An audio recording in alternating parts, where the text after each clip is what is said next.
This call is now being recorded. श्वास भरेंगे, श्वास छोड़ेंगे।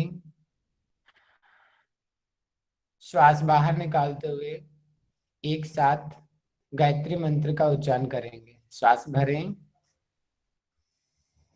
ओम भूर्भुवः स्वः तत्सवितुर्वरेण्यं भर्गो देवस्य धीमहि धियो यो नः प्रचोदयात्।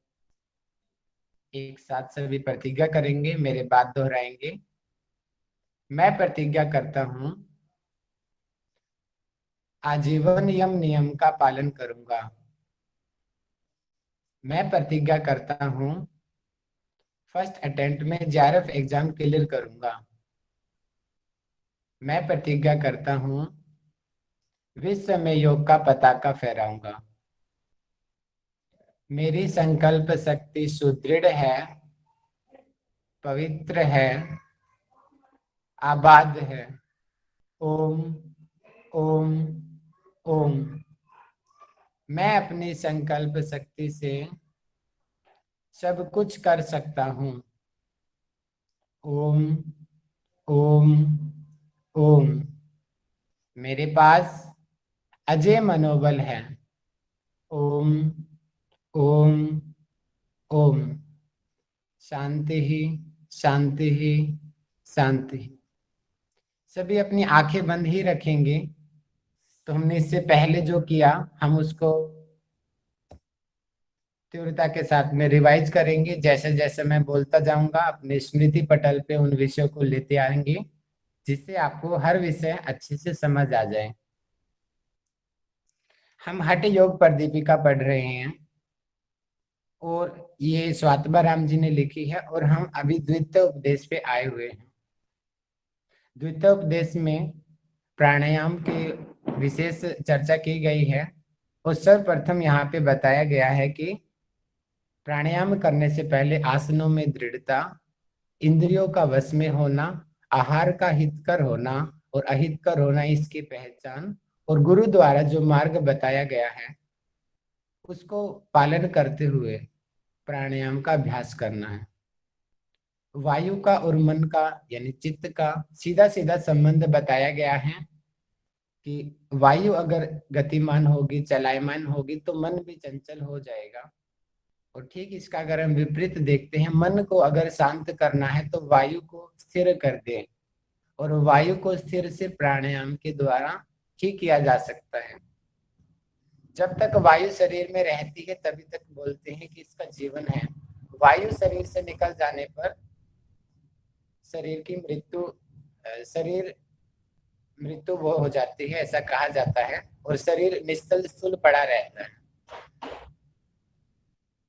नाड़ियों की चर्चा यहाँ पे वर्णन है नाड़ी शुद्धि का। और जब तक नाड़ियों में अशुद्धियां हैं तब तक उन्मनी अवस्था की प्राप्ति नहीं हो सकती और कार्य की सिद्धि कभी नहीं प्राप्त हो सकती। तो जिनको सिद्धियों की प्राप्ति करना है, उन्मनी अवस्था की प्राप्ति करना है, तो नाड़ी शुद्धि उनको अत्यंत आवश्यक है। बिना नाड़ी शुद्धि के कोई भी योगी, कोई भी व्यक्ति, कोई साधक प्राण को वश में नहीं कर सकता। जो प्राणायाम है उसको नित्य प्रति करना चाहिए और सात्विक बुद्धि के साथ करना चाहिए। तभी सुषुम्ना नाड़ी से जो मल आदि आर्गल है वो दूर होंगे। नाड़ी शुद्धि के लिए बद्ध पद्मासन का यहाँ पे वर्णन मिलता है जिसमें वायु को लेफ्ट नोस्ट्रिल से लेना है, यथाशक्ति सांस को अंदर होल्ड करना है और राइट नोस्ट्रिल से एक्सहेल कर देना है। फिर राइट नोस्ट्रिल से इनहेल करना है, पेट में श्वास को भरना है और लेफ्ट से एक्सहेल कर देना है। ये नाड़ी शुद्धि का जो क्रम है इसको बार बार दोहराना है। इसमें तेजी नहीं करनी है, धीमे धीमे इसका अभ्यास करना है और इस प्रकार 3 महीने तक अभ्यास करेंगे तो नाड़ी शुद्धि हो जाती है। जो सर एक बार प्राणायाम का दोबारा अभ्यास है, बताइएगा नाड़ी शुद्धि का। जी आप ध्यान से सुनते जाइए, लास्ट में बोलेंगे। ये का टॉपिक मैं करा चुका हूं आपको। जो नाड़ी शुद्धि है प्रातः, दोपहर के समय, सायकालीन और अर्धरात्रि में कर सकते हैं। 4 बार इसको करना है और एक दिन में 80 बार इसका अभ्यास करना है। जो अधम कोटि के साधक हैं, यानी कि जिनका स्तर अभी कम है, वो जब नाड़ी शुद्धि का अभ्यास करेंगे तो उनके शरीर में पसीना आएगा। जो मध्य कोटि के साधक है उनके शरीर में कंपन आएगी, और जो उत्तम कोटि के साधक है उनका प्राण ऊपर की तरफ ब्रह्म जो नाड़ी है ब्रह्मरंध्र की तरफ पहुंचता है।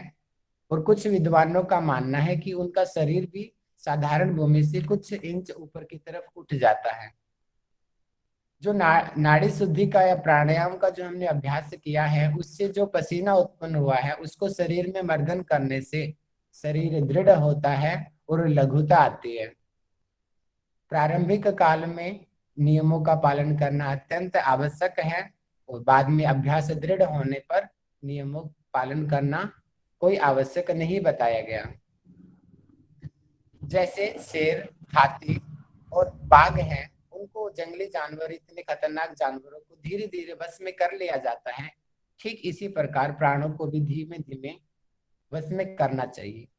अगर हम जल्दबाजी करेंगे तो वो हमें नुकसान पहुंचा सकता है। अगर सही तरीके से प्राणायाम का अभ्यास करेंगे तो सभी बीमारियों को ठीक किया जा सकता है। अगर इसमें कुछ गलती होती है तो कई बहुत सारे रोग हो सकते हैं, जैसे खिंचकी हो सकती है, अस्थमा हो सकता है, खांसी हो सकती है, सिर, कान और आंखों की वेदना हो सकती है जब वायु प्रकोपित हो जाती है। इसीलिए युक्ति युक्त ही सही तरीके से सीखकर ही प्राणायाम का अभ्यास करना चाहिए। जब नाड़ी शुद्धि हो जाती है तो हमारे शरीर में बाहर की तरफ चिन्ह निकलते हैं, जिससे देखकर पहचाना जा सकता है कि इस व्यक्ति की नाड़ी शुद्धि हो चुकी है। जैसे उसकी जो काया है, यानी उसका शरीर पतला हो जाता है और उसके शरीर में कांति छा जाती है। वो अपने इच्छा अनुसार जो वायु है उसको धारण करने की क्षमता उसकी आ जाती है, और उसकी जठराग्नि अति तीव्र हो जाती है। नाद की ध्वनि उसको सुनाई देने लग जाती है, और शरीर में आरोग्यता आती है, उसके शरीर से रोग दूर हो जाते हैं। तो ये नाड़ी शुद्धि का लक्षण है। सटकर्म में बताया गया है कि जिनका मोटापा अधिक है या जिनका शरीर कफ प्रधान है, ऐसे लोगों को स्वात्मा राम जी ने कहा है कि पहले सटकर्म का अभ्यास करें, उसके बाद में प्राणायाम का या अन्य क्रियाओं को करें। और जिन लोगों के दोष समान हैं, जिन लोगों को जैसे कि कफ और मोटे नहीं हैं, उन लोगों के लिए कोई आवश्यक नहीं कहा यहाँ पे सत्कर्म करने के लिए। तो 6 सत्कर्मों का यहाँ वर्णन है: धोती, बस्ती, नेति, त्राटक, नोली और कपालभाति। ये जो सत्कर्म है अति गोपनीय हैं, और इनका अभ्यास करने से घट का शोधन होता है, शरीर की शुद्धि होती है। जो सबसे पहले धोती कर्म है, 4 उंगल चौड़ी है और 15 हाथ लंबी है। गुरु द्वारा बताए गए मार्ग से उस कपड़े को भिगो भिगो करके उसको निगलना है और उसको बाहर निकाल देना है। इसी को धोती कर्म कहते हैं। धोती करने से जो खांसी, दमा, प्लीहा और चर्म रोग और इसके अलावा 20 प्रकार के कफ रोगों का नाश होता है। बस्ती कर्म, नाभि पर्यंत पानी में खड़े होकर के उत्कट आसन लगा लें और अपने गुदा में नली को डालें, और जिस प्रकार मूलबंध में ऊपर की तरफ खींचा जाता है उस पानी को ऊपर खींचे, जिससे लार्ज इंटेस्टाइन की सफाई होती है। इसी कर्म को बस्ती कर्म कहते हैं। इसको जल बस्ती यहाँ पे बोला गया है। इसका अभ्यास करने से गुल्म यानी कि वायु गोला, पलीहा यानी कि पलीहा, स्प्लिन डिजीज और पेट के रोग ठीक होते हैं। और इसके अलावा बस्ती कर्म ऐसा है जो वात, पित्त और कफ तीनों प्रकार के दोषों को ठीक करता है। बस्ती कर्म से धातु, इंद्रिय और अंतःकरण के जो रोग हैं यानी मानसिक समस्याएं भी ठीक होती हैं, और जठराग्नि प्रदीप्त होती है, और जिन रोगों का हमें पता नहीं है वो रोग भी अपने आप ही ठीक हो जाते हैं। नेति कर्म में बताया कि धागा लेना है 1 वितस्ती लंबा, यानी कि 12 उंगल लंबा और 9 इंच लंबा, दोनों एक ही है, तीनों की तीनों मात्राएं 1 वितस्ती, 9 इंच और 12 उंगल। तो चिकना होना चाहिए धागा, उसको नाक में प्रवेश कराना है और मुख से निकाल देना है। इसी को नेति कहा गया है। नेति का अभ्यास करने से कपाल का शोधन होता है, दिव्य दृष्टि की प्राप्ति होती है और जत्रोर्ध जात यानी कि जबड़े से ऊपर की बीमारियां ठीक होती है। त्राटक क्रिया किसी भी सूक्ष्म लक्ष्य को एकाग्र निरीक्षित दृष्टि से देखना है और तब तक देखना है जब तक आंखों से आंसू ना आ जाए। इसी को त्राटक क्रिया बोला गया है। और त्राटक क्रिया का अभ्यास करने से समस्त प्रकार के आंखों की समस्याएं ठीक होती हैं और तंद्रा आदि विकार ठीक होते हैं। त्राटक क्रिया को इतना यहाँ पे महत्ता दी है कि जिस प्रकार सोने की पेटी को गुप्त रखना चाहिए उसी प्रकार त्राटक का अभ्यास भी गोपनीय यहाँ पे बताया गया है। नोली क्रिया में पेट को तेजी से घुमाना है क्लॉकवाइज और एंटी क्लॉकवाइज। हल्का सा अंश पे आगे झुकना है, जैसे भ्रमर होता है घूमता है उसी प्रकार पेट यहाँ पे घूमेगा उसकी बाद। जठराग्नि इससे प्रदीप्त होती है, पाचन विकार दूर होते हैं और आनंद की अनुभूति होती है। जिन रोगों का हमें पता नहीं है वो बीमारियां भी अपने आप ही ठीक हो जाती है। हठ क्रियाओं में नोली क्रिया सर्वश्रेष्ठ बताई गई है।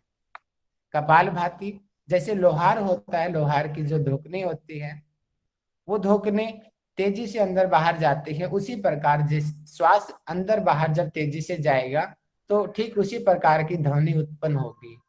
उसी को कपाल भाती यहाँ पे कहा गया है। कपाल भाती करने से कफ दोषों का नाश होता है। वो कुछ आचार्यों का मानना है कि सठ कर्म आवश्यक नहीं है। वो आचार्य कहते हैं अगर हम डायरेक्ट ही प्राणायाम का अभ्यास करेंगे तो उससे भी हम कफ जो अशुद्धियां हैं उनको दूर कर सकते हैं। प्राणायाम की महत्ता इतनी अधिक बताई गई है कि जो ब्रह्मा आदि जो 13 देवता हैं वो भी सदा प्राणायाम का अभ्यास करते रहते हैं। क्यों? क्योंकि उनको भी मृत्यु का भय है। वो अभ्यास करते रहते हैं जिससे उनकी आयु में वृद्धि होती रहती है और वो उनकी मृत्यु नहीं होगी।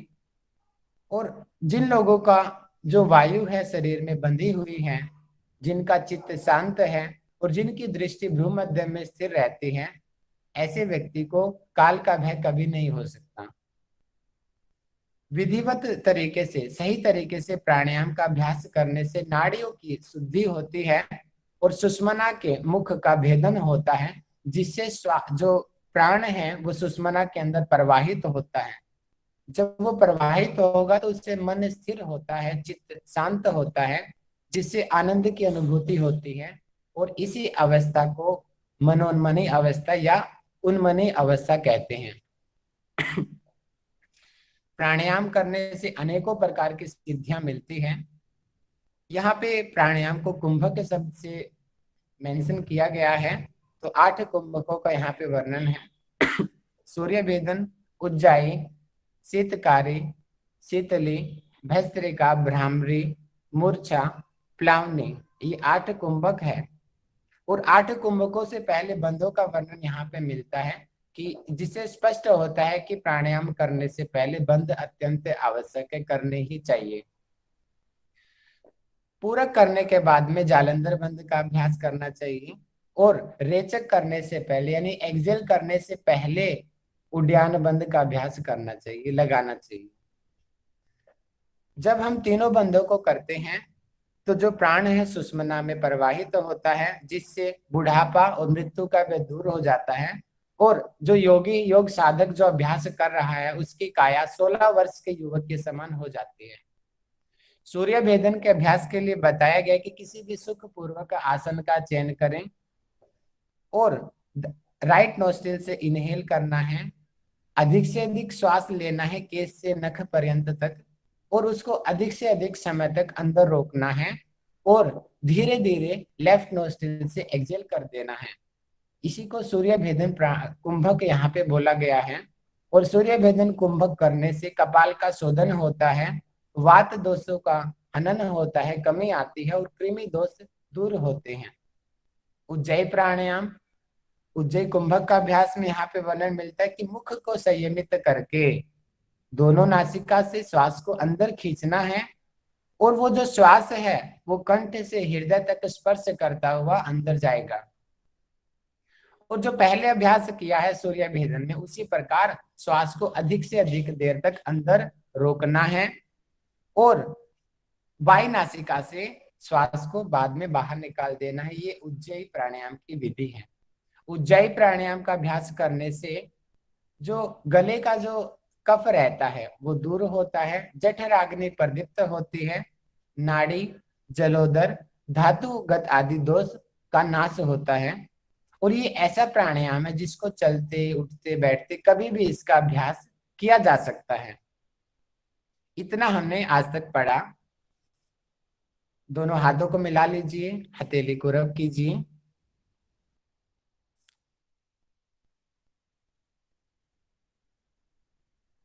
अच्छे से गर्म होने दी हथेली को।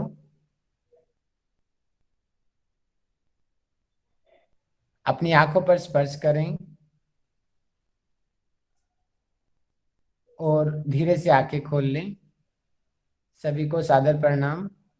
सभी का स्वागत है आज की कक्षा में। आज हम इससे आगे का पढ़ेंगे राहुल और जी। मेरा पूरा प्रयास रहेगा कि आज मैं प्राणायाम का टॉपिक आप सभी को पूरा करवा दूं। राहुल जी, जी।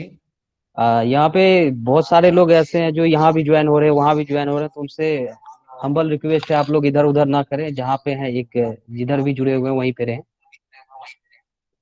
कोई बात नहीं। आप अच्छे से कक्षा लीजिए, अनुशासन का पालन करेंगे तभी आप सभी लोग अच्छे से सीख पाएंगे। तो मेरे रितु जी, आप बताएंगी क्या मेरी स्क्रीन विजिबल है आपको? हाँ जी। कन्हैया जी, आप बताएंगे आपको दूसरी हाँ, इसमें विजिबल है स्क्रीन? ठीक है। ठीक है जी, मैं एक बार सेट कर लेता हूँ, फिर हम कक्षा आज यहाँ से आगे स्टार्ट करते हैं।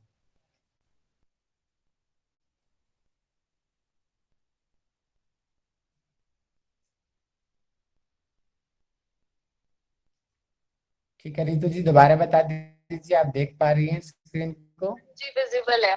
कन्हैया जी, श्लोक दिखाई दे रहा है आपको? हाँ जी। हम यहाँ से आगे से शुरू करते हैं।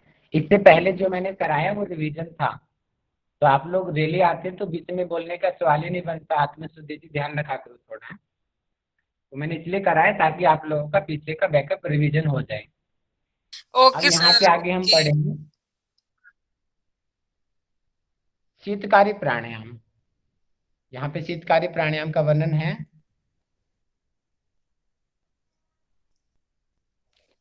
शीतकाम कुर्यात् तथा वक्तरे घ्राणे नैव विजृंभिकाम एवं अभ्यास योगेन कामदेवो द्वितीयक है। अर्थात यहाँ पे तो कुछ अत्यधिक ही ज्यादा प्रशंसा कर दी यहाँ पे, जिसमें स्पष्ट वर्णन भी मिलता है कि कुछ ज्यादा ही तारीफ कर दिया इन्होंने, स्वात्मा राम जी ने इसका अभ्यास का। देखिए, शीत काम कुर्यात तथा वक्तरे, वक्तरे होता है मुंह, यानी कि मुंह से शीत काम, सी की ध्वनि करते हुए श्वास को अंदर लेना है, कुर्यात करना है। और घ्राणे नेव, मतलब कि घ्राणे नेव दोनों नासिका से विजृंभी काम, विजृंभिका बोलते हैं जम्भाई को एक तरीके से एक्सेल करना है, यानी कि मुंह से शीशे की ध्वनि करते हुए श्वास को अंदर लेना है और नासिका से बाहर निकाल देना है। एवं अभ्यास योगेन कामदेवो द्वितीयक है, मतलब कि इतनी ज्यादा प्रशंसा यहाँ पे कर दिया कि अगर हम शीतकारी प्राणायाम करेंगे, कामदेव, कामदेव बोलते हैं जो सबसे सुंदर व्यक्ति है, जिससे हर कोई मोह से ग्रसित हो जाता है, उसका नाम कामदेव है। जो सनातन मूवियों को देखते हैं उनको पता भी होगा कामदेव क्या होता है चीज। तो यानी कि इससे हमारे शरीर की सुंदरता बढ़ती है, जिससे लोगों का हमारी तरफ अट्रैक्शन ज्यादा होता है। तो ये शीतकारी प्राणायाम है, अकेला ऐसा प्राणायाम है जिसके बारे में इतनी बढ़ा चढ़ा के बोला गया है। और अगली में तो और भी ज्यादा ही कुछ बोल दिया, अभी पढ़ेंगे देखना। योगिनी चक्र सम्मान्य सृष्टि संहार कारक न क्षुधा न तृषा निद्रा नैवालस्यम प्रजायते। जैसे योगिनी चक्रा, योगिनी मतलब कि महिलाएं, जो महिला योग साधक हैं। चक्र यानी कि समूह में, यानी कि बहुत सारी लड़कियां या बहुत सारी लेडीज, बहुत सारी योग साधिकाएं सम्मान्य है, मतलब कि वो उसकी प्रशंसा करती हैं कि बहुत हैंडसम लड़का है, बहुत अच्छा लड़का है, एक तरीके से किसी भी तरीके से वो उसकी फैन हो जाती हैं। इसका मतलब ये कहा गया है सीधा सीधा यहाँ पे कि उसकी सुंदरता, जो शीतकारी प्राणायाम का अभ्यास करेगा उसकी सुंदरता में इतना ज्यादा बढ़ोतरी होगी कि हर कोई उसकी तरफ अट्रैक्ट हो जाएगा। और तो और सृष्टि संहार कारक, कि ये तो कुछ ज्यादा ही बात कह दी।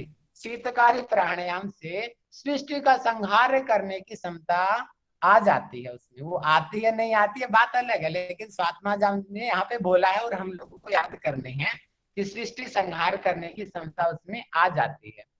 और इसके बाद बताया कि न क्षुधा, क्षुधा यानी कि भूख, कि उसको भूख कम लगेगी, न तृषा, उसको प्यास नहीं लगेगी, न निद्रा, निद्रा की कमी का उसके ऊपर असर नहीं पड़ेगा, नैवालस्यम पर जायते, और उसको आलस्य भी नहीं होगा, कि उसको भूख प्यास नींद आलस आदि जो विकार हैं वो नहीं होंगे। इतना ज्यादा प्रभाव पड़ेगा शीतकारी प्राणायाम का अभ्यास करने से। और तो और एक और बड़ा चढ़ा के यहाँ पे अगले श्लोक में बोल दिया कि शीतकारी प्राणायाम इतना ज्यादा लाभदायक है कि भवेत शौचम देहस्तु सर्वोपद्रव वर्जित अनेन विधिना सत्यम योगिंद्रो भूमि मंडले। अर्थात जो है सब भवेत शौचम देह, जो देह है यानी शरीर है इतना निर्मल हो जाएगा, इतना पवित्र हो जाएगा, स्वच्छ हो जाएगा, सर्वोपद्रव वर्जित है, समस्त प्रकार के जो उपद्रव है, जो उसके विकार हैं वो दूर हो जाएंगे शीतकारी प्राणायाम करने से। अनेन विधिना सत्यम, कि यह सत्य है क्या, योगिंद्रो भूमि मंडले, जो इसका विधि पूर्वक अभ्यास करेगा, योगिंद्रो जैसे देवताओं में इंद्र श्रेष्ठ है, इसी प्रकार जो योगी शीतकारी प्राणायाम का अभ्यास करेगा वो योगियों में सर्वश्रेष्ठ बन जाएगा।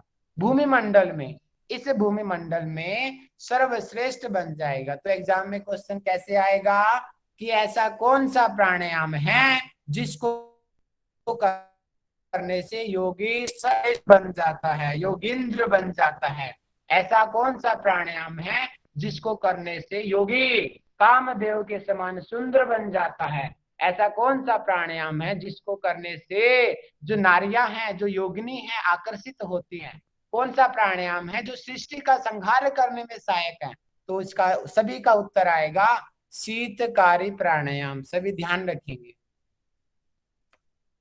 आगे बढ़ते हैं। शीतली प्राणायाम।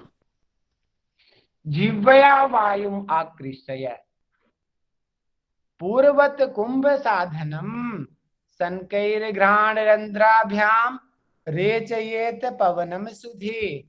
सुधि यानी कि जो बुद्धिमान लोग हैं वो करते हैं, क्या करते हैं, जिह्वया आकृष्य, कि जो जीव है जीभ से वायु को आकृष्य यानी कि अंदर खींचते हैं। और अंदर खींचते हैं क्या होगा, जब जीभ को अगर हम सीधा करके खींचेंगे तो खींचे ही नहीं जाएगी श्वास, तो ऑटोमेटिक यहाँ पे हम लगा सकते हैं कि जीभ को फोल्ड करना है। पूर्वत कुंभ साधनम, कि जो पहले बताया गया है उसी प्रकार सांस को रोकना है। वो पहले कहाँ बताया गया था, सूर्य भेदन प्राणायाम में, कि आ के साथा नखाग्रा च निरोधावधि तत्वनम, कि जो पहले सूर्य भेदन में आया था कि अधिक से अधिक समय तक श्वास रोकना है।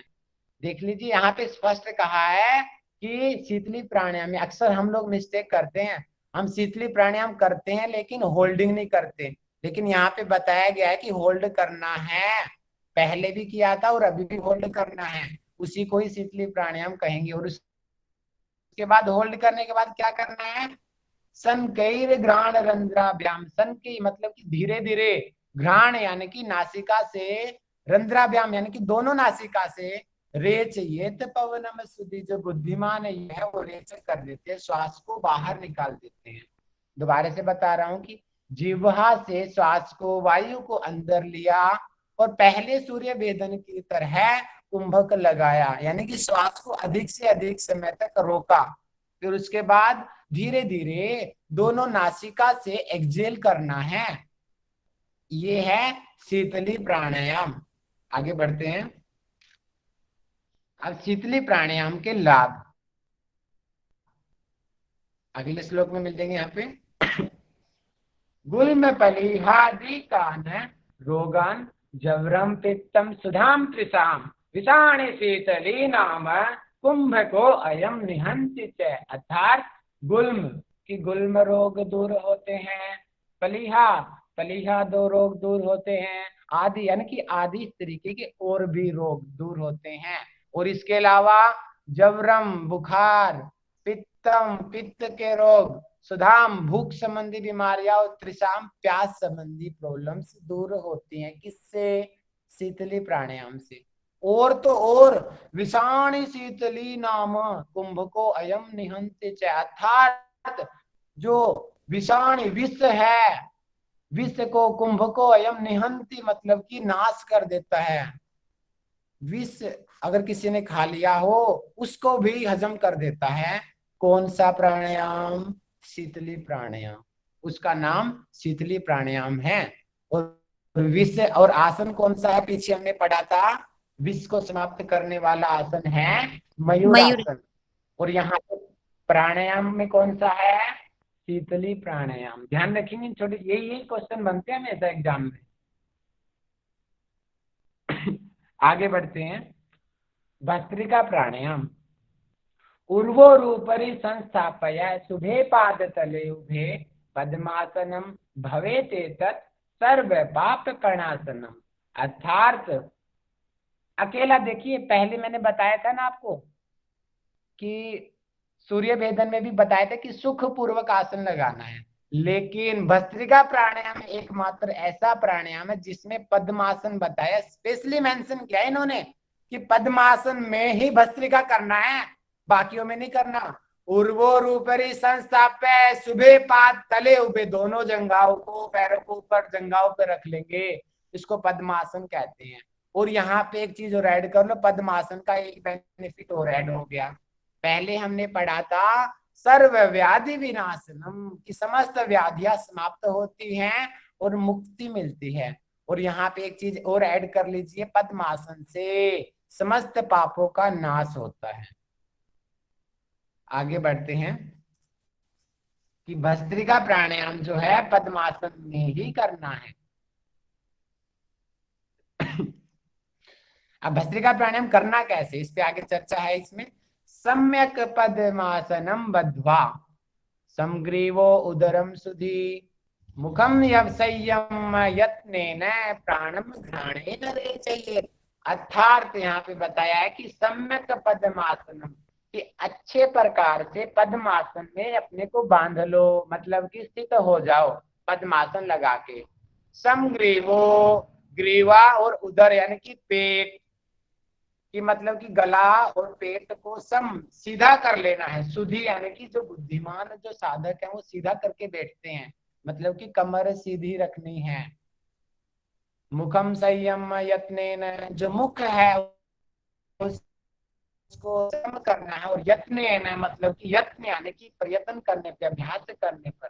प्राणम घ्राणेन रेचयेत्, प्राण है जो वायु है, घ्राणेन रेचयेत् पहले क्या है? एक्सेल करना है। स्पष्ट बोला है, पद्मासन लगा के मुख को संयमित करके पहले श्वास बाहर निकालना है, उसके बाद में आगे शुरू होगा भस्त्रिका की विधि। तो ये विधि यहीं पे आएगा। जब भी भस्त्रिका प्राणायाम करेंगे पहले श्वास को रेचक करना है, यानी बाहर निकालना है, उसके बाद में आगे का अभ्यास करना है। तो यहाँ से क्वेश्चन ये बनेगा कि भस्त्रिका प्राणायाम में क्या क्या चीज सीधी होंगी, तो उत्तर आएगा गर्दन और पेट, कि गर्दन और पेट सीधा होगा। और भस्त्रिका प्राणायाम में सबसे पहले क्या करेंगे? पूरक करेंगे या रेचक करेंगे? तो उत्तर अभी आपके सामने है, पहले श्वास को बाहर निकालेंगे। इस तरीके से क्वेश्चन बनते हैं। आगे बढ़ते हैं, इसके बाद क्या करना है? अब जो श्वास बाहर निकाली है, आगे वर्णन है उसके बारे में, उसका क्या होगा? यथालक्ति हित कंठे कपालावधि सस्वनम वेगेन पूरयेत् चापि हित पद्मावधि वारुतम पुनर्विरेचयेत् तत्वत् पूरयेत् पुनः पुनः। अर्थात जो हमने श्वास बाहर निकाला है, यथा वो वायु लगती हृदय कंठे, हृदय गला और कपालावधि, हृदय गला और कपालावधि सस्वनम, मतलब कि स्पर्श होगी।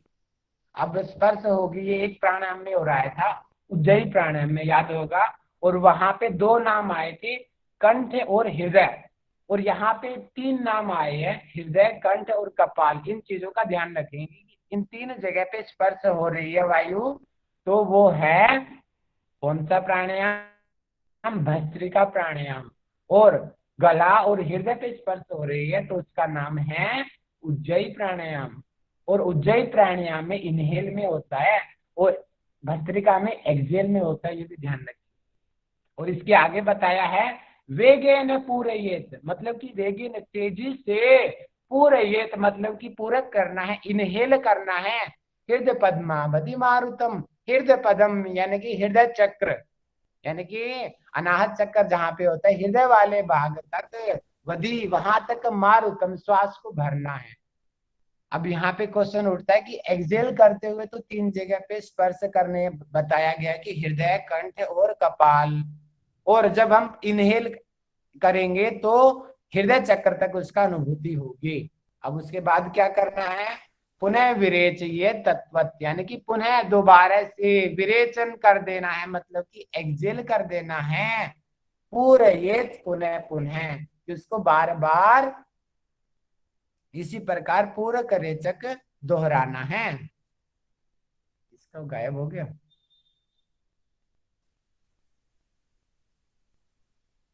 समझ आया? आगे बढ़ते हैं। अच्छा, मैं ऋतु वाले ग्रुप का पेन गायब हो गया तो मैं टाइम नहीं लगाऊंगा, आप ऐसे ही पढ़ेंगे सभी। ठीक है, नेक्स्ट है अगला कि भस्त्रिका प्राणायाम से अब आगे क्या होगा? यथैव लोह करेण भस्त्रा वेगेन चाल्यते तथैव, चाल्यते तथैव सब शरीरस्थम चालयेत पवनम धिया। अर्थात यहाँ पे बताया गया कि यथैव लोह करेण, जिस प्रकार लोहार होता है, भस्त्रा वेगेन चाल्यते, वो अपनी धोकनी को वेगेन मतलब कि तेजी से चलाता है। तथैव सब शरीरम अस्तम, उसी प्रकार सब शरीर अस्तम अपने शरीर में, चालयेत पवनम धिया, कि वायु को चलाना है। जैसे लोहार धोकनी को चलाता है, उसी प्रकार वायु को शरीर में चलाना है, उसको भस्त्रिका प्राणायाम कहते हैं। आगे बढ़ते हैं। अब उसमें आगे क्या करना है? आगे बताए कि कब तक करना है, इसका उत्तर मिलेगा यहाँ पे। यथा श्रमो भवेत् देहे तदा सूर्येण पूरयेत्, मतलब कि जब तक थकान न हो जाए शरीर में, शरीर थक ना जाए, तब तक सूर्य भी इसका भस्त्रिका प्राणायाम का अभ्यास करना है। और उसके बाद क्या करना है? थकान हो गई तो क्या करना? सूर्येण पूरयेत्, सूर्य नाड़ी से मतलब कि राइट नोस्ट्रिल से पूरक यानी इनहेल करना है। ध्यान रखेंगे, घेरंड संहिता में वर्णन मिलता है कि सिर्फ 20 बार करे और 3 बार दोहराए, लेकिन हठ योग प्रदीपिका में साफ साफ लिखा हुआ है कि जब तक शरीर में थकावट न हो जाए तब तक भस्त्रिका प्राणायाम करते रहना है। और जब थकावट हो गई उसके बाद राइट नोस्ट्रिल से इनहेल करना है, आपके सामने श्लोक में लिखा हुआ है। इसके आगे का हम पढ़ते हैं। यथोद्रम भवेत् पूर्णम पवनेन तथा लघु धारयेत् नासिकाम मध्या तर्जनीभ्याम विना दृढ़म विधिवत कुंभकम कृत्वा रेचयेत् इड़यानिलम। अर्थात यहाँ पे बताया गया है कि यथोद्रम यानी कि जो श्वास लिया है अंदर राइट नोस्ट्रिल से, उसको उदरम पेट में भरना है, पूर्णम अधिक से अधिक भरना है उस वायु को, तथा लघु धारयेत नासिकाम, उसको होल्ड भी करना है। अब आगे क्या करना है? नासिकाम मध्य तर्जनी, कल किसी ने क्वेश्चन पूछा था मेरे से कि कौन सी मुद्रा का लगाना है, और मैंने कल उत्तर भी दिया था कि भस्त्रिका प्राणायाम ही है जिसमें उंगलियों की विधि बताई गई है, ये आप लोगों के सामने है। बाकी किसी प्राणायाम में हस्त मुद्रा आदि का अभ्यास नहीं बताया। अब यहाँ पे लिखा हुआ है नासिकाम मध्य तर्जनी ध्यान बिना दृढ़म, अर्थात मध्यमा यानी मिडल फिंगर, तर्जनी यानी कि इंडेक्स फिंगर, बिना, इनके बिना, इनके बिना कौन सी बच गई? अंगूठा बच गया, रिंग फिंगर बच गई और स्मॉल फिंगर यानी कि छोटी उंगली, अनामिका उंगली और अंगुष्ठ बच गया। अब इनसे करना है, इसको क्या बोलते हैं, इसको प्रणव मुद्रा बोलते हैं। यानी कि प्रणव मुद्रा में भस्त्रिका प्राणायाम करना है, यानी कि उस मुद्रा में एक्सेल करना है उस तरीके से, नाक को बंद करके। क्लियर हुआ सभी को? ये छोटी छोटी चीजें आती है एग्जाम में। अब इसके बाद विधिवत कुंभकम कृत्वा, यानी कि अच्छी प्रकार कुंभक करके, मतलब कि सांस को रोक करके, रेचयेत इड़या नीलम, कि उसका रेचक कर देना है, बाई नासिका से उसको एक्सेल कर देना है। तो ये हमने जाना यहाँ पे भस्त्रिका प्राणायाम।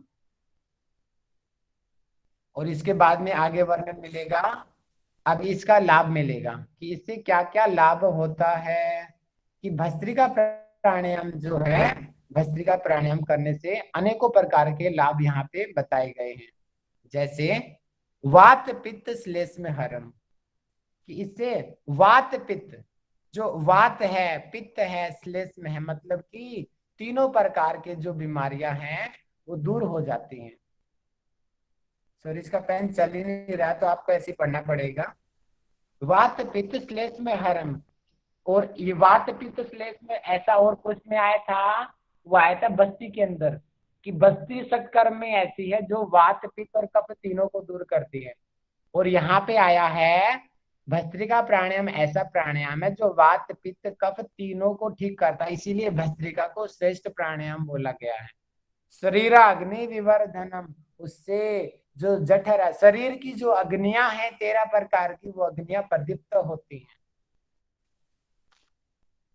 और उन 13 में जठराग्नि प्रधान है, तो इसलिए जठर नाम प्रमुख आ जाता है ऊपर। अब इसके अलावा ये इतना ज्यादा बेनिफिशियल है, इस श्लोक से आप समझ जाएंगे। कुंडलिनी बोधकम क्षिप्रम पवनम सुखदम हितम ब्रह्म नाड़ी मुखे संस्था कपाद्य अर्गल नाशनम, अर्थात कुंडलिनी बोधकम की भस्त्रिका प्राणायाम से कुंडलिनी का बोध होता है, मतलब कि जागरण होता है, कुंडलिनी शक्ति जागती है, क्षिप्रम जल्दी ही जाग जाती है, पवनम सुखदम हितम, अब कुंडलिनी जग गई तो प्राण वायु सुषुम्ना में प्रवाहित होगी, तो वहां पे आया था जब प्राण वायु सुषुम्ना में प्रवाहित होगी तो चित्त जो है वो शांत हो जाता है, और उस अवस्था को मनोन्मनी अवस्था बोलते हैं। इसीलिए यहाँ पे बोल दिया क्या, पवनम सुखदम हितम, सुख सुख पूर्वक जो पवन है सुषुम्ना नाड़ी में बहती है। आगे बताया कि ब्रह्म नाड़ी, मतलब कि ब्रह्म नाड़ी यानी कि सुषुम्ना, मुखे संस्था यानी कि उसके मुख के ऊपर कफादि अर्गल नाशनम, जो कफ आदि जो मल जमे हुए हैं उनका नाश हो जाता है। जब वो कफ आदि अर्गल हटेंगे तभी तो कुंडली शक्ति जागरण होगी, तभी तो कुंडलिनी सुषुम्ना में बहेगी। तो ये है भस्त्रिका प्राणायाम के लाभ। और भी कई लाभ आगे बताएंगे, यानी कि अकेला ऐसा प्राणायाम है जिसमें कुंडलिनी शक्ति जागृत होती है, ध्यान रखेंगे। और कौन सा आसन है जिससे कुंडली शक्ति जागृत होती है, उसका नाम बताया था मत्स्येंद्र आसन। जो मत्स्येंद्र आसन है उससे कुंडली शक्ति जागृत होती है। और जो प्राणायाम है भस्त्रिका प्राणायाम, जिससे कुंडलिनी शक्ति जागृत होती है। अब भस्त्रिका प्राणायाम के और भी देखो इतने लाभ बताए हैं, एक और श्लोक दे दिया, सम्यक गात्र समुद्भूत ग्रंथि त्रय विभेदकम, मतलब कि अच्छी प्रकार से शरीर को करने से ग्रंथि त्रय विभेदकम, की तीनों जो ग्रंथियां है, तीनों ग्रंथि कौन सी है, ब्रह्म ग्रंथि, विष्णु ग्रंथि, रुद्र ग्रंथि, इन तीनों ग्रंथियों का भेदन होता है। तो ऐसा कौन सा प्राणायाम है जो तीनों ग्रंथियों का भेदन करता है, तो उत्तर आएगा भस्त्रिका प्राणायाम। विशेष नहीं वह करता हूं मैं, इतनी विशेषताओं के कारण करना चाहिए। भस्त्रिकाख्यम कुंभकम तिदम, भस्त्रिका प्राणायाम को करना चाहिए। कितने सारे बेनिफिट हो गए। पहला बेनिफिट, वात पित्त कफ तीनों रोग, तीनों प्रकार के दोष ठीक होते हैं। दूसरा बेनिफिट कि शरीर की अग्नि प्रदीप्त होती है। तीसरा बेनिफिट कि कुंडलिनी शक्ति का जागरण होता है। चौथा बेनिफिट कि जो सुषुम्ना के ऊपर जो कफ है वो हटते हैं। पांचवा बेनिफिट कि तीनों ग्रंथियों का ब्रह्म विष्णु रुद्र का भेदन होता है। इतने सारे बेनिफिट बताए गए हैं भस्त्रिका प्राणायाम में। आगे पढ़ते हैं। भ्रामरी प्राणायाम। भ्रामरी प्राणायाम वेगाद घोषम पूरकम भृंगनादम भृंगिनादम रेचकम मंद मंदम योगींद्राणाम एवं ध्याते ध्यात योगात चित्ते जाता काचिदानंद लीला। अर्थात वेगाद घोषम की मतलब कि वेग यानी कि तेजी से, घोषम मतलब कि घोषणा करते हुए यानी कि आवाज करते हुए, पूरकम श्वास को लेना है। और कैसे लेना है? भृंगनादम, भृंगनादन का अर्थ होता है भवरा, भवरे की ध्वनि करते हुए तेजी से इनहेल करना है।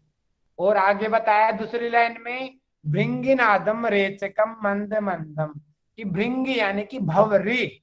देखिए ऊपर बताया भवरा और नीचे दूसरी लाइन में बताया भवरी। इन छोटे वर्ड का याद रखेंगे आप सभी कि पूरे का मतलब कि इनहेल करना है और वेग यानी कि तेजी से करना है। किसकी तरह? भवरे की तरह, यानी कि मेल मेल बी की तरह। और एक्सेल करना है भृंगी यानी कि फीमेल जो बी है, मतलब कि भवरी उसकी तरह रेचक करना है, श्वास छोड़ना है मंद मंद मतलब कि धीरे धीरे। इनहेल तेजी से किया और भवरे की ध्वनि की तरह किया, एक्सेल धीरे धीरे किया और भवरे की ध्वनि के साथ किया। डिफरेंस समझ आया होगा आप सभी को। इसके बाद क्या किया? योग इंद्राणाम एव, जो योग साधक है, एवं अभ्यास योगात है, इसका अभ्यास करते हैं। और करने से क्या होगा? चित्ते जाता काचिदानंद लीला, जो चित्त है वो उसके अंदर काचिदानंद लीला, अत्यंत आनंद की अनुभूति होती, चित्त शांत हो जाता है उसका। तो कोई पूछे आपसे हठ योग प्रदीपिका में इसका क्या लाभ बताया गया है, तो यहाँ पे लाभ बताया गया साफ साफ अभी लिखा हुआ है कि इसका लाभ चित्त इससे शांत होता है। चित्ते जाता काचिदानंद लीला। ठीक है, भ्रामरी प्राणायाम का एक ही लाभ यहाँ पे बताया गया है। आगे पढ़ते हैं। मूर्छा, मूर्छा प्राणायाम जो नंबर 7वें नंबर का है। मूर्छा का बताया गया है कि पूरे कांते गाढ़तरम बद्वा जालंधरम स्नेही रेचयेन मूर्छना खेयम मनोमूर्छा सुख प्रदा। अर्थात पूरे कांते मतलब कि सांस ले लिया, अंते मतलब कि लेने के बाद यानी कि जब होल्डिंग का टाइम आ गया, पूरे कांते गाढ़ मतलब कि जबरदस्ती, बद्वा जालंधरम से नहीं, जालंधर बंद को लगाना है, गाढ़तरम दृढ़ता से लगाना है। रेचयेन मूर्छनाख्ययम की रेचक करना है। देखिए ध्यान दीजिए, जालंधर बंद के दौरान ही एक्सेल करना है, उसी को मूर्छा प्राणायाम बोलते हैं। मनोमूर्छा सुख प्रदा, जब ऐसा करेंगे तो मन मूर्छित होने लग जाता, बेहोशी की स्थिति आने लग जाती है और आनंद सुख की अनुभूति होती है। इसको क्या बोलते हैं? मूर्छा प्राणायाम। दोबारा से बता रहा हूं, पूरे कांते गाढ़तरम, अधिक से अधिक श्वास को अंदर लेते हैं, गाढ़तरम बद्वा जालंधरम नहीं, जालंधर बंद को लगाना है और जालंधर बंद लगाए लगाए ही एक्सेल करना है। इसी को मूर्छा प्राणायाम कहते हैं। अक्सर नॉर्मली जो हम एक्सेल करते हैं, जालंधर बंद पहले खोलते हैं उसके बाद एक्सेल करते हैं, लेकिन मूर्छा प्राणायाम में ध्यान देना, जालंधर बंद के दौरान ही श्वास निकाला जाता है। तो ये एक बहुत मेजर क्वेश्चन बनता है कि ऐसी कौन सी एक्सरसाइज है, कौन सा कुंभक है जिसमें बंद जालंधर बंद के दौरान ही एक्सेल किया जाता है, तो उसका नाम है मूर्छा प्राणायाम। और मूर्छा प्राणायाम का लाभ बता दिया कि इससे मूर्छित की अवस्था, बेहोशी की अवस्था आती है और सुख का अनुभव होता है। अंतिम यहाँ पे प्राणायाम बताया प्लावनी प्राणायाम। अंत परिवर्तितो उदार मारुता पुरितो उदार पश्य गाधे अपि सुखात पलवते पद्म पद्म पत्रवत। अर्थात अंतः परिवर्तितो उदार, मतलब कि जो उदार दिल वाला है, इनकी जो योग साधक है, उदार मारुता पूरितो उदर, मतलब कि पेट में श्वास को भरेगा, पेट को फुलाएगा, पेट में श्वास भर लेना, पेट मोटा कर लेना है। पैसे पैसे यानी कि पानी, पानी में अगाधे मतलब कि गहरा पानी, गहरा पानी कुछ भी हो सकता है, नदी नाला समुद्र झील कुछ भी हो सकता है। अगाधे अभी शब्द यूज किया है कि गहरा पानी, सुखात सुख पूर्वक, पलवते मतलब कि तैरता है, पद्म पत्रवत जैसे पद्म यानी कि जो कमल का फूल होता है, कमल पत्र, वो पानी में डालेंगे वो तैरता है ना, पत्ते डूबते कहाँ हैं, पानी में तैरते रहते हैं। इसी प्रकार वो योग साधक अगर पानी में इस प्राणायाम को करेगा तो वो डूबेगा नहीं, वो पानी में पत्ते की तरह तैरेगा। अक्सर आपने देखा भी होगा कि कई लोग जो तैराक होते हैं पानी में बिल्कुल सीधा लेट जाते हैं सब आसन में, उसी वही है ये प्लावनी प्राणायाम। वो इनडायरेक्टली उनको पता नहीं है वो प्राणायाम कर रहे हैं, उसी को प्लावनी प्राणायाम कहते हैं। उससे पानी में नहीं डूबते, वो शरीर हल्का हो जाता है। टाइम है हमारे पास 52, लेकिन आप सभी से मैं रिक्वेस्ट चाहूंगा कि मैं याद पूरा कराऊंगा कि टाइम वेस्ट हो गया था जिसकी वजह से ये हो गया। तो आज आप सभी 10 मिनट अपना मैनेज करेंगे, नहीं तो सेकंड चैप्टर पूरा फिर कल पे चल जाएगा। आज इसको पूरा कराना है मुझे। प्राणायामम त्रिधा प्रोक्तो रेचपूर्वक कुंभक ही सहित केवल चेती कुंभको द्विधो मत यावत केवल सिद्धि स्यात् सहितम तावद व्यसेत। अर्थात यहाँ पे बताया कि प्राणायाम त्रिधा प्रोक्ता, प्राणायाम के 3 प्रकार है, 3 अंग हैं। क्या? रेचक, पूरक, कुंभक। 3 तरीके से प्राणायाम किया जाता है, रेचक करके, पूरक करके और कुंभक करके। आगे बताया कि सहित केवल सेति, दो सहित प्राणायाम सहित है और केवल सेति कुंभको द्वितो मत, जो कुंभक है उसके 2 प्रकार हैं, एक है सहित कुंभक और दूसरा है केवल कुंभक। आगे बताया कि यावद केवल सिद्धि से आता सहितम तावद व्यसेत, मतलब कि सहित कुंभक का तब तक अभ्यास करते हैं जब तक केवल की सिद्धि न हो जाए। तो क्वेश्चन बनता है कि सहित कुंभक का अभ्यास कब तक करना चाहिए? जब तक केवल कुंभक की सिद्धि ना हो जाए। अब सहित कुंभक किसको कहते हैं? रेचक है, पूरक है, कार्य है। सैवई सहित कुंभक, कि जिसके अंदर रेचक हो मतलब कि इनहेल हो, पूरक मतलब कि एक्सेल हो, कार्य मतलब किया जाए। सैवई सहित कुंभक, उसको सहित कुंभक कहते हैं जिसमें रेचक और पूरक हो, और जिसमें रेचक पूरक कुंभक हो उसको प्राणायाम कहते हैं। जिसमें रेचक और पूरक हो उसको सहित कुंभक कहते हैं, और जिसमें रेचक पूरक कुछ भी ना हो उसको केवल कुंभक कहते हैं। तो अनिरुद्ध जी ने एक दिन मेरे से क्वेश्चन पूछा था, तो आता है अनिरुद्ध जी आपका ये डाउट क्लियर हो गया होगा। अब मैं आगे बढ़ता हूँ। केवल कुंभक रेचकम पूरकम मुक्तवा सुखम यद वायु धारणम प्राणायामो अयमित्युक्त सैवई केवल कुंभक। अर्थात यहाँ पे बताया गया है कि रेचकम पूरकम मुक्तवा, कि उसमें रेचक पूरक से मुक्त होकर, कि यानी कि इनहेल एक्सेल नहीं होता उसमें। सुखम यद वायु धारणम, सुख पूर्वक वायु को धारण करते हैं, मतलब कि एकमात्र होल्डिंग होती है उसके अंदर, श्वास एक तरीके से रुक जाता है। स्तंभ वृत्ति प्राणायाम, स्तंभ नहीं यहाँ पे बोलेंगे हम, जो बाह्याभ्यंतर विषयाक्षेपी चतुर्थ है, जो महर्षि पतंजलि जी ने चौथा प्राणायाम बताया गया, उसी को हम कोरिलेट यहाँ पे दोनों लगभग लगभग एक ही हैं। यहाँ पे केवल कुंभक बोल दिया और वहां पे बाह्याभ्यंतर विषयाक्षेपी प्राणायाम बोल दिया महर्षि पतंजलि जी ने। कि इसके अंदर रेचक पूरक से मुक्त होता है, हर प्रकार के विचारों से मुक्त होता है, उसी को केवल कुंभक कहते हैं।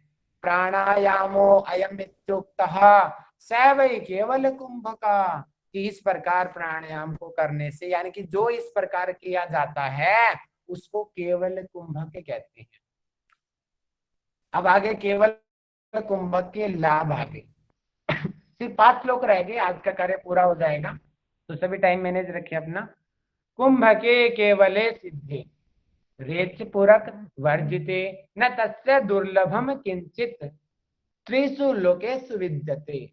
देखो इतना ज्यादा लाभकारी है कुंभ के केवले सिद्धे। और एक आपने ध्यान होगा वहां पे आया था, नए असिद्धासन में मैंने पढ़ाया था, वहां पे श्लोक था इस प्रकार, न आसनम सिद्ध सदृशम न केवलो कुमै न खेचरी समा मुद्रा न नाद सदृशो लह। याद होगा आप सभी को, वहां पे बताया गया था कि आसनों में सर्वश्रेष्ठ आसन सिद्धासन है, कुंभकों में सर्वश्रेष्ठ केवल कुंभक है। देखो केवल कुंभक आपके सामने है। और आगे आएगा न खेचरी समा मुद्रा, मुद्राओं में खेचरी मुद्रा सर्वश्रेष्ठ है, लय में नाद सबसे सर्वश्रेष्ठ, वो आगे हम पढ़ेंगे। तो केवल कुंभक आपके सामने ही सर्वश्रेष्ठ है। केवल कुंभ केवल सिद्धे रेचक पूरक वर्जित, इसमें रेचक पूरक इन्हेल एक्सेल नहीं होता। न तस्य दुर्लभम, जो इसका अभ्यास करता है उसके लिए कुछ भी दुर्लभ नहीं है। कहाँ? त्रिषु लोकेषु विद्यते, तीनों लोक में कुछ भी, यानी कि उसके अंदर इतनी अपार शक्ति आ जाती है कि वो हर चीज कर सकता है, जिसने केवल कुंभक को सिद्ध कर लिया है। आगे बताएं केवल कुंभक के बारे में, सक्त है केवल कुंभे न यथेष्टम वायु धारणात् राजयोग पदम चापी लभते नात्र संस है। अर्थात शुरू में हमने पढ़ा था कि हठ योग का क्या उद्देश्य है, और वहां पे दूसरे ही श्लोक में आया था हठ योग का केवलम राजयोगा यह हठ विद्योपदिश्यते, कि हठ योग जो विद्या है उसका एकमात्र उद्देश्य राजयोग की प्राप्ति है। और जो कि यहाँ पे में स्पष्ट बताया गया, राजयोग पदम चापी, कि जो केवल कुंभक का अभ्यास जिसका हो जाता है उसको राजयोग की प्राप्ति हो जाती है। लभते नात्र संशय, उसमें कोई संशय नहीं है। केवल यथेष्ट धारणम वायु, की जितनी उसकी इच्छा है उतनी देर तक उस सांस को रोक सकता है। आगे बताया गया है कुंभात कुंडली बोधः, यानी कि इस कुंभक से भी कुंडलिनी शक्ति जागृत होती है। अब दो हो गए, एक तो भस्त्रिका हो गया जिससे कुंडली शक्ति जागृत होती है, और दूसरा हो गया केवल कुंभक। ध्यान रखेंगे दो से होती है। कुंडलिनी बोधोत भवेत, और कुंडलिनी शक्ति जागरण हो गई तो क्या होगा? अनर्गल सुषमना, यानी कि अनर्गल जो आदि मल है सुषमना के अंदर, वो हट सिद्धस्त जायते, वो दूर हो जाएंगे और हठ योग में सिद्धि प्राप्त हो जाएगी। किससे? केवल कुंभक से। और लास्ट सेकंड श्लोक में बताया गया है हठम बिना राजयोगो राजयोग बिना हट न सिद्ध्यति ततो युग्मम अनिष्पत्ति संभव। हठ योग के बिना राजयोग, हठम बिना राजयोगो राजयोग बिनो हट, राजयोग के बिना हठ योग। मतलब कि दोनों भाई बहन है एक दूसरे के, कि हठ योग के बिना राजयोग नहीं मिल सकता और राजयोग के बिना हठ योग नहीं मिल सकता। दोनों एक दूसरे के आपस में पूरक हैं। न सिद्ध्यति ततो युग्मम अनिष्पत्ति संभसेत, मतलब कि जो निष्पत्ति अवस्था की जो राजयोग की अवस्था है उसको प्राप्त करना है तो हमें इन दोनों को ही सिद्ध करना है, हठ योग और राजयोग को। और अंतिम श्लोक में बताया गया है सेकंड चैप्टर के, कुंभक प्राण रोधांते पूरया चित्तम निराश्रयम एवं अभ्यास योगेन राजयोग पदम व्रजेत। अर्थात कुंभक प्राण रोधांते, जी कुंभक द्वारा प्राणों का निरोध करने पर, कुर्यात चित्तम निराश्रयम, कि चित्त जो है निराश्रम की बिना आश्रय के मतलब कि शांत हो जाता है, स्थिर हो जाता है।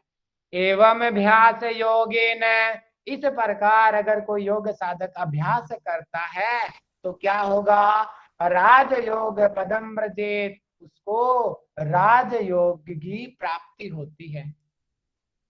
तो सॉरी एक श्लोक और है, सबसे महत्वपूर्ण है, ये वाला तो सबको याद होना चाहिए, लास्ट श्लोक है आज की कक्षा का ये, और सब लोग दोहराएंगे इसको, इतना जरूरी श्लोक है, ये आता ही आता है एग्जाम में ये वाला क्वेश्चन।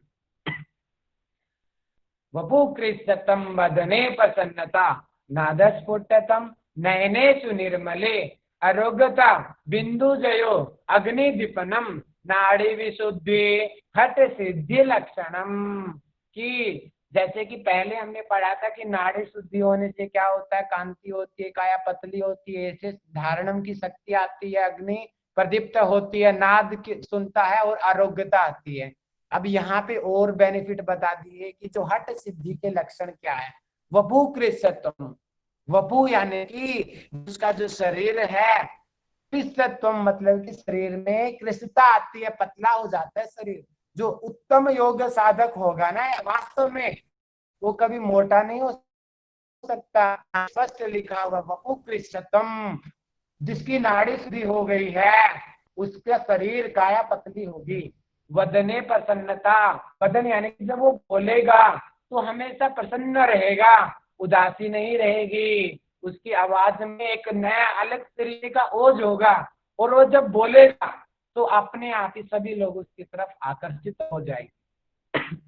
नादस्फुटत्वम, की नाद यानी कि नाद की ध्वनि उसको सुनाई देगी, उस जो भी चीज बोलेगा इतना मधुर बोलेगा कि सब लोग मोहित हो जाएंगे।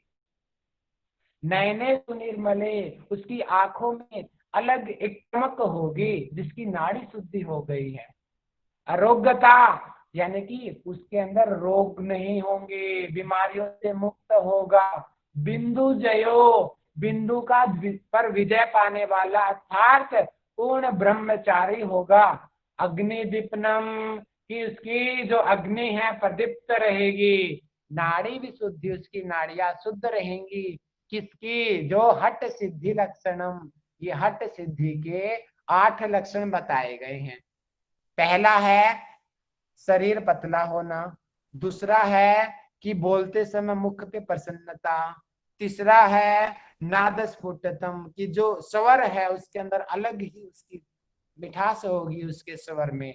और चौथा है नयने सुनिर्मले, कि इसकी आंखों में भी निर्मलता होगी, इतनी मधुर इसकी आंखें होगी, कमल नयन होगी। आरोग्यता, उसके अंदर रोगों का अभाव होगा। बिंदु जयो, बिंदु को जय करने वाला अर्थात वो ब्रह्मचारी होगा। अग्नि दीपनम, अर्थात उसकी जट है जो अग्नियां हैं वो प्रदीप्त रहेंगी। नाड़ी विशुद्धि, उसकी नाड़ियां शुद्ध रहेंगी। हठ सिद्धि लक्षणम, ये हठ सिद्धि के लक्षण हैं। यहां तक हुआ आज का टॉपिक कंप्लीट। तो माफी, अभी आप एक एक करके मैं नहीं, अभी क्वेश्चन मैं नहीं दूंगा, क्वेश्चन लोगों को लास्ट में। राहुल जी वॉइस ब्रेक हो रही है बहुत ज्यादा।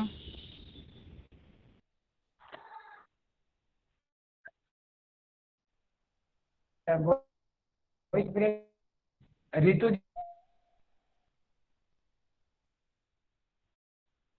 रितु अभी तो हो गई होगी, मैंने चेंज किया नेटवर्क।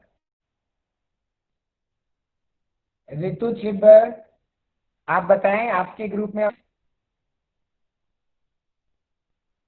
या उस ग्रुप से कोई भी बताइए। आ रही है सर? नहीं आ रही, अच्छा दोनों ग्रुप में नहीं आ रही है। अभी ठीक है आवाज, ठीक है जी। एक ग्रुप में आ ओके, रही सभी लोग तैयार हैं क्वेश्चन के लिए? जी सर। अरे दूसरे फोन में आवाज नहीं जा रही राहुल जी। अच्छा सॉरी, मैं दूसरे ग्रुप से लेफ्ट हो गया।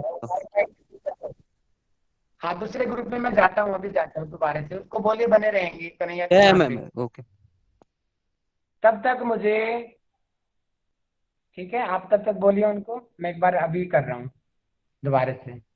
आप लोग सभी प्रतीक्षा करें 2 मिनट और, एक साथ दोनों ग्रुपों का टेस्ट एक साथ लूंगा मैं, क्योंकि इतने ही बच्चे दूसरे ग्रुप में, इतने ही आपके ग्रुप में हैं, तो इसलिए मैं दोनों का ख्याल रखूंगा। बस 1 मिनट और हो गया बस। राहुल जी, रितु के मैसेजेस आ रहे हैं, आप देख लो एक बार। हाँ हाँ, पता चल गया मेरे को, मैं ग्रुप से लेफ्ट हो गया। ठीक है, रितु जी अभी आवाज आ रही है मेरी आपके ग्रुप में? हाँ जी, आ रही है राहुल। ओके, पहला क्वेश्चन मेरा आप लोगों को जाता है। आज का पहला क्वेश्चन, ऐसा कौन सा आसन है जिससे कालकुट नामक जहर का नाश होता है? टाइप करें जल्दी से। तो मैं पीछे के मैसेज भी, पीछे जो कराया है साथ साथ पूछता रहूंगा, इसलिए आपको पीछे वाला तो पक्का होना चाहिए। बहुत बढ़िया, मयूर आसन। ऐसा कौन सा प्राणायाम है जो जहर को, विष का नाश कर देता है?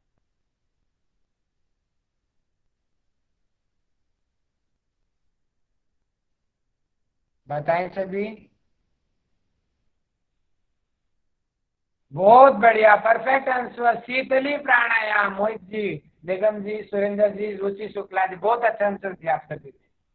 और अगला क्वेश्चन मेरा आप लोगों से है, आप बताएंगे कि मुझे जो शीतकारी प्राणायाम है उसमें इनहेल कहाँ से किया जाता है, बस ये बताएंगे हमें।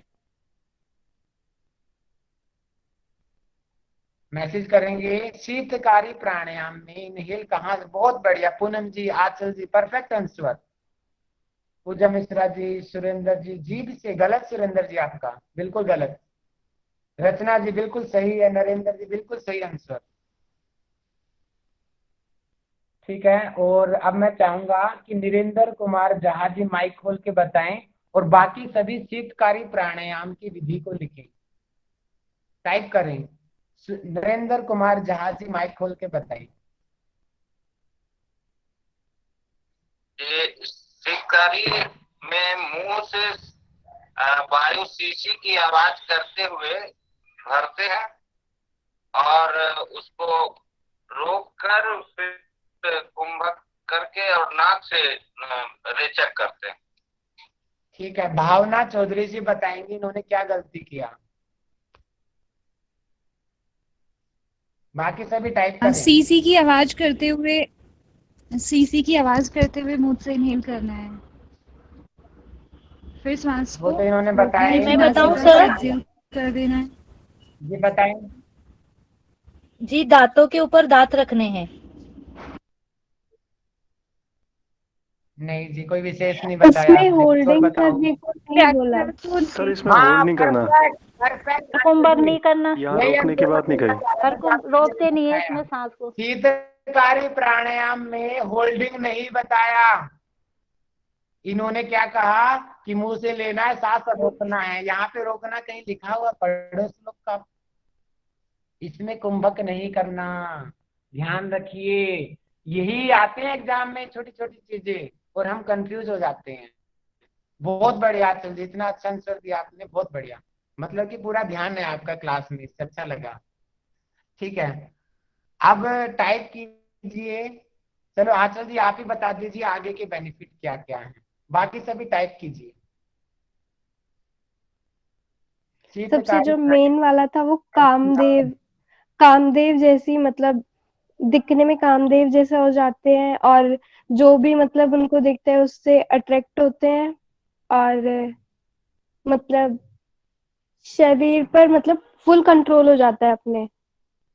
ठीक है, और और मतलब भूख प्यास नींद वगैरह, इससे वो कभी परेशान नहीं होते।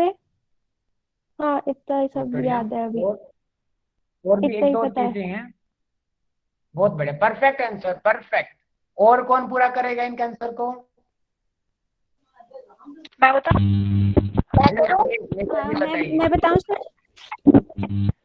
हाँ, निशा शर्मा जी एक्सप्लेन कीजिए। इसमें सबसे पहले है कि जो मतलब शरीर है वो कामदेव जैसा हो जाता है, यानी कि अट्रैक्टिव हो जाता है। प्लस जो योगिनियां हैं, मतलब कि जो लड़कियां हैं, उनके द्वारा वो मतलब उनकी प्रशंसा होती है, उन्हें काफी अट्रैक्टिव लगते हैं जो भी मतलब शीतकारी प्राणायाम करता है। और जो सृष्टि का मतलब संहार करने में भी सक्षम हो जाता है वो योगी जो शीतकारी प्राणायाम करता है। और भूख, प्यास, निद्रा और जो आलस्य वगैरह होता है, इससे भी वो ऊपर उठ जाता है, उसको इन सब का भी मतलब अनुभव नहीं होता है। बहुत बढ़िया। और एक श्लोक और है, और बता दीजिए। जी सर, वो इंद्र की तरह बन जाता है। वो सभी प्रकार के उपद्रवों से वो बचा रहता है, ये एक बेनिफिट और था। और एक और सबसे बड़ा छोड़ दिया निशा, क्या आपने? योगियों में श्रेष्ठ हो जाता है। भूमि मंडल पर विख्यात भैया, योगी हो जाता है। सर्वश्रेष्ठ। सृष्टि का श्रृंगार करने की क्षमता आ जाती। जो भूमि मंडल पर जो योगी हैं उन सब में वो श्रेष्ठ हो जाता है, ये भी बेनिफिट ही तो है। अगला क्वेश्चन मेरा आप लोगों से है, ऐसा कौन सा प्राणायाम है जिसमें जिह्वा से का प्रयोग किया जाता है?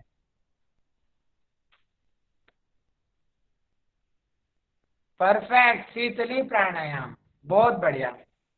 अगला प्रश्न मेरा है आप लोगों से कि शीतली प्राणायाम के लाभ बताएं। और रश्मि शर्मा जो नैनीताल से हैं वो एक्सप्लेन करें, क्योंकि रश्मि शर्मा दो हो गई, एक दिल्ली से एक नैनीताल से, तो नैनीताल वाली एक्सप्लेन करें, बाकी टाइप करें।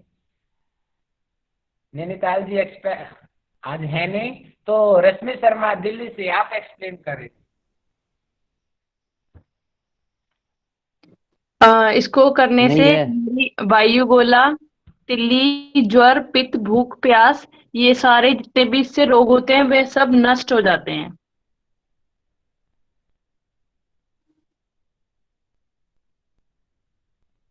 बहुत बढ़िया, बहुत बढ़िया। और जवर, बुखार भी, पित्त, सुधाम, त्रिशाम, और सबसे विशेष नहीं बताया अपनी विष का भी नाश हो जाता है। ठीक है जी, ठीक है। अगला प्रश्न मेरा आप लोगों से है, ऐसा कौन सा प्राणायाम है हठ योग प्रदीपिका में जिसमें विशेष रूप से आसन के लिए बताया गया है? भस्त्रिका। उसका नाम क्या है और उस आसन का क्या नाम है? कौन सा प्राणायाम? बहुत पद्मासन। बढ़िया नीरज जी, बहुत बढ़िया। अरे मैं था हाँ, राहुल जी। प्रयास करें जब तक नाम जिसका बोला जाए वो ही माइक खोले।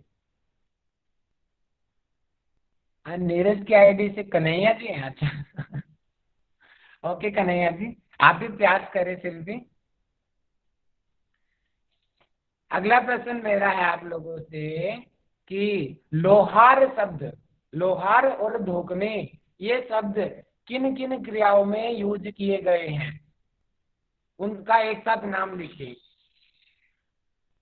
बहुत बढ़िया, लिनता चौधरी का परफेक्ट आंसर आया है। और कौन बताएगा? रुचि शुक्ला, कुंदन कुमार, परफेक्ट आंसर। प्रहलाद जी, बहुत बढ़िया। कुसुम लता जी, आधा आंसर दिया। आपका तो आंसर ही कुछ हो रहा है, ये देखो आधे आधे आंसर आ रहे हैं। भावना चौधरी, बहुत बढ़िया, परफेक्ट आंसर भावना जी। निशा जी, आधा आंसर दिया है।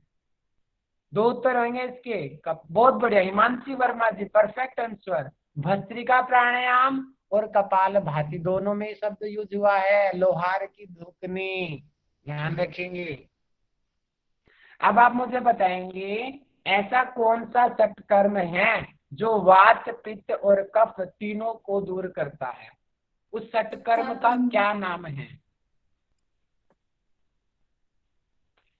टाइप करेंगे वो प्रेरणा दुबे जी माइक खोल के बताएंगे। बस्ती, जल बस्ती। परफेक्ट आंसर, बहुत बढ़िया। बस्ती के और क्या क्या बेनिफिट होते हैं वो और बता दीजिए। सर इससे वो पेट में जो गैस का गोला बनता है वो भी ठीक होता है, जठराग्नि शायद प्रदीप्त होती है, और कपाल भी ठीक होता है। और और कौन बताएगा? ये और सर गुल्म जी बताएं। प्लीहा, उदर, वायु गोला, जलोदर और धातु रोग ठीक होते हैं, बस ठीक ठीक होते है, हैं। बहुत बढ़िया। धातु अंतःकरण और जठराग्नि प्रदीप्त होती है। ठीक है, अगला प्रश्न मेरा आप लोगों से, आप बताएंगे ऐसा कौन सा प्राणायाम है जो वात पित्त कफ तीनों को दूर करता है? टाइप करें।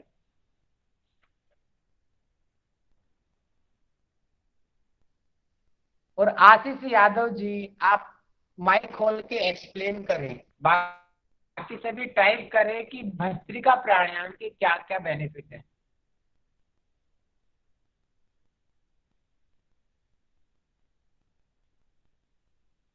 ठीक है, नहीं सुन पा रहे? आत्म शुद्धि नाम से जो आईडी है, माइक खोले और बताएं।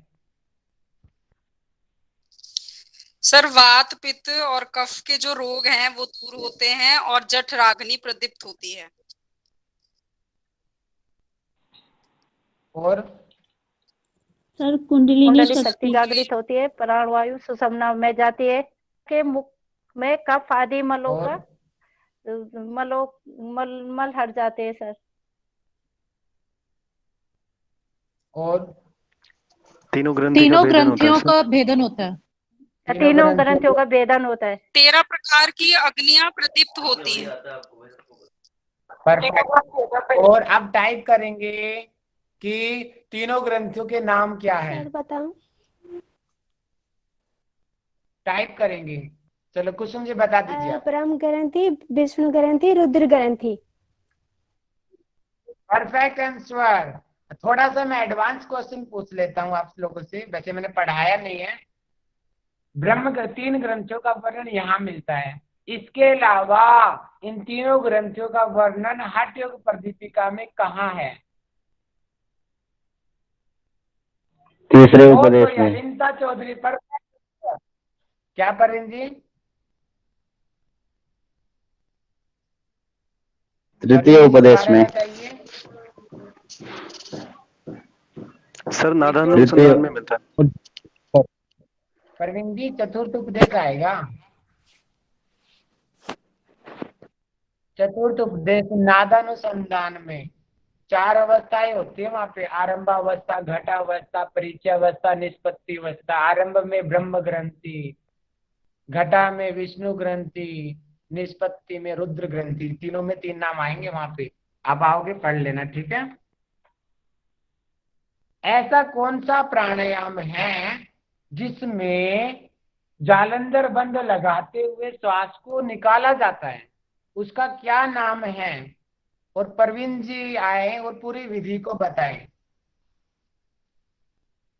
एक बार फिर से प्रश्न, एक बार फिर से। ऐसा कौन सा प्राणायाम है जिसमें जालंधर बंद में एक्सेल किया जाता है और उसके लाभ क्या है, पूरी विधि समझाएं।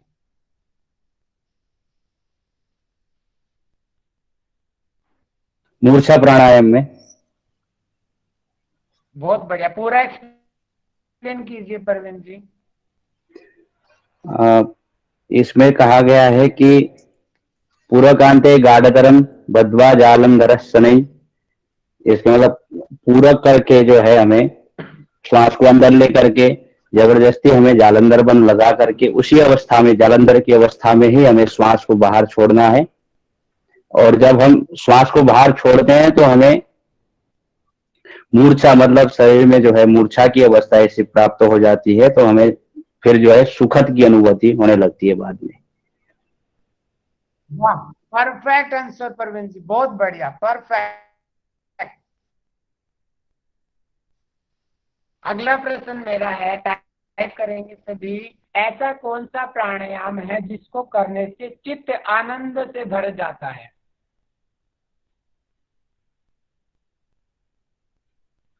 परफेक्ट। पूजा मिश्रा जी, माइक खोलिए और एक्सप्लेन कर दीजिए। पूजा जी, बाकी पूरा एक्सप्लेन कीजिए।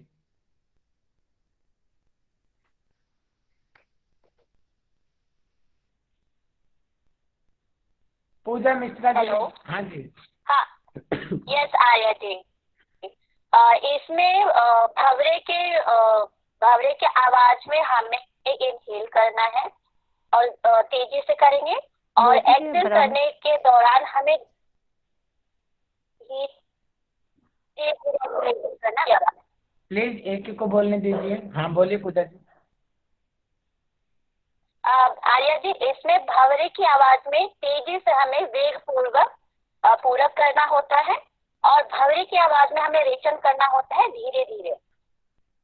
ठीक है, मैं ये पूछना चाहूंगा, भंवरा बोला है आपने, भंवरी बोला है?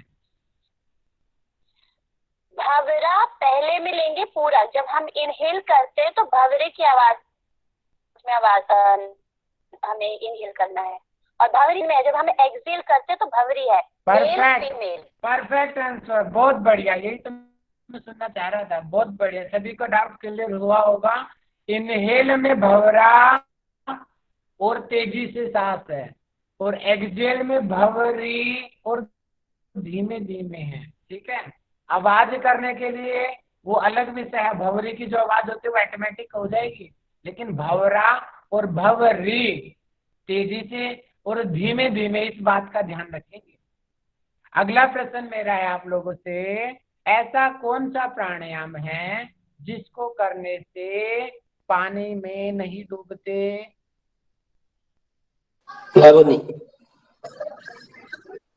Perfect, perfect. रुचि शुक्ला, राकेश, उमा, रेणु, बहुत बढ़िया, परफेक्ट आंसर। अब हिमांशी वर्मा जी आए सामने और एक्सप्लेन करें प्लावनी प्राणायाम को, बाकी सभी टाइप करें।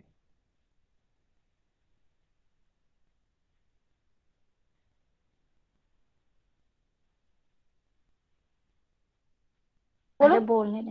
हिमांशी जी नहीं सुन पा रही हैं। अनिरुद्ध शर्मा जी सामने आए और एक्सप्लेन करें। हाँ जी बताइए सर। उधर जी, में रेणु जी सांस बताइए। भरकर पेट को फुला देना है।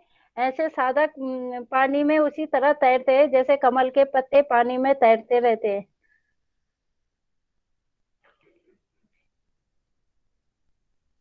परफेक्ट आंसर, बहुत बढ़िया, बहुत बढ़िया। अब यहाँ पे अब अगला क्वेश्चन मेरा आप लोगों से, प्राणायाम के कितने अंग बताए गए हैं? टाइप करें। और प्रीति मालविया जी माइक खोल के एक्सप्लेन करें, और उनके नाम भी लिखो भैया। प्राणायाम के अंग पूछा मैंने। सर 3 प्रकार के प्राणायाम के बढ़िया। अंग बताए हैं, रेचक, पूरक और कुंभक। रेचक माने सांस को बाहर छोड़ना, पूरक माने यस सर। बहुत बढ़िया। और आप लगे हाथ तो चलो आप माइक ऑफ कर लीजिए। बाकी बताएंगे स्वाति रेशंकर जी माइक खोलेंगे कि कुंभक के कितने मत यहाँ बताए गए, कितने प्रकार बताए गए हैं।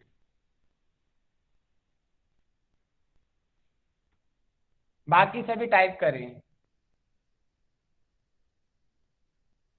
नहीं सुन पा रही हैं? रिया गुप्ता जी आप माइक खोल के एक्सप्लेन कीजिए। बहुत बढ़िया, करो जी, आंसर तो करेक्ट आ रहे हैं। 2 बताए हैं, सहित कुंभक और केवल कुंभक। सहित कुंभक की डिफाइन कर दीजिए, बाकी टाइप कीजिए सहित कुंभक।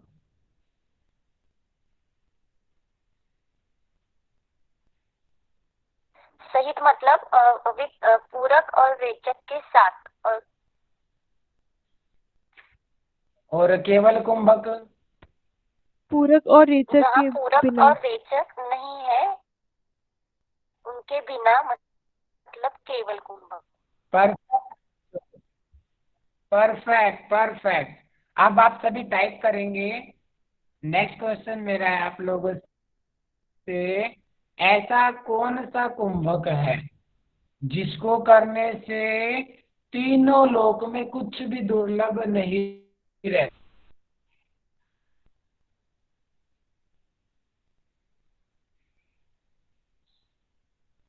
बहुत बढ़िया, तो बिल्कुल करेक्ट आ रहे हैं।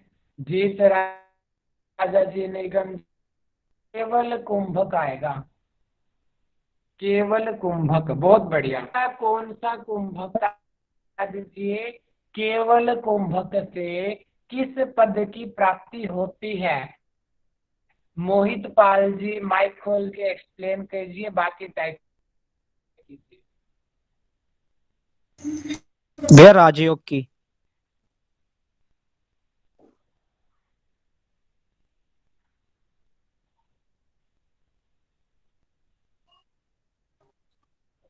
और पूरा डिफाइन कर दीजिए केवल कुंभक के लाभ और क्या क्या हैं, बाकी सभी वे टाइप केवल कीजिए। कुंभक से कुंडलिनी जागरण होती है और इससे राजयोग की प्राप्ति होती है और तीनों लोकों में कुछ भी करने की क्षमता आ जाती है। ओके, चलो मैं नेक्स्ट क्वेश्चन है।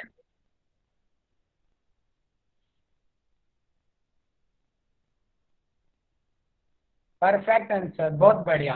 अब मैं आपसे एक चीज, ऐसी कौन कौन से आसन हैं, कौन सा षटकर, कौन ऐसा कुंभक है, जो एक साथ नाम टाइप कीजिए। और कुंदन कुमार जी माइक खोल के।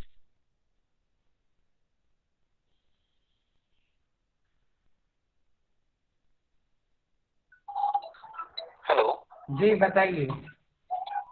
हेलो सर वॉइस नहीं आ रही है। हाँ सुन पा रहे हैं। राहुल जी क्वेश्चन क्लियर नहीं है, आपने क्वेश्चन क्या पूछा है? क्वेश्चन मेरा ये है कि ऐसी गाय,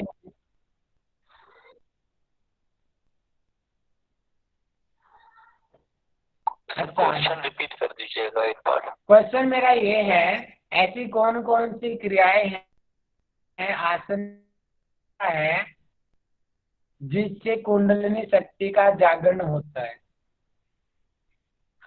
एक केवली, भस्त्रिका, मत्स्येंद्र आसन, मत्स्येंद्र आसन। परफेक्ट आंसर, बहुत बढ़िया, बहुत ठीक है जी। और अब लास्ट क्वेश्चन मेरा आज का आप लोगों से, और इसको कौन बताएगा, मैं देखता हूँ कौन बताएगा। रुचि गोस्वामी जी माइक खोल के बताएंगी, और बाकी सभी टाइप करेंगी कि हठ सिद्धि के लक्षण क्या है। रितु छिबर जी बताएंगी हठ सिद्धि के लक्षण क्या है। रितु छिबर। सर मैं बताऊं? रुको ना।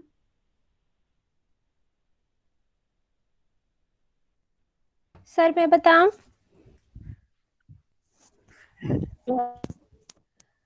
क्या रितु छिबर जी?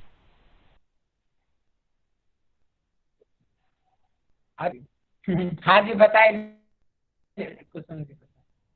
हाँ जी, शरीर में हल्कापन, मुख पर प्रसन्नता, स्वर में मधुरता, और नयनों में तेजस्विता, रोग का अभाव, ब्रह्मचारी, सर बता रही हूँ, आवाज नहीं आ रही। हठ सिद्धि के लक्षण, शरीर में हल्कापन, दूसरा मुख पर प्रसन्नता, तीसरा स्वर में मधुरता, चौथा नयनों में तेजस्विता, पांचवा रोग का अभाव, छठा ब्रह्मचारी, सातवां जठराग्नि, नाड़ियों की शुद्धि, नाड़ियों की शुद्धि। बता दिए सर 8 हठ सिद्धि के लक्षण।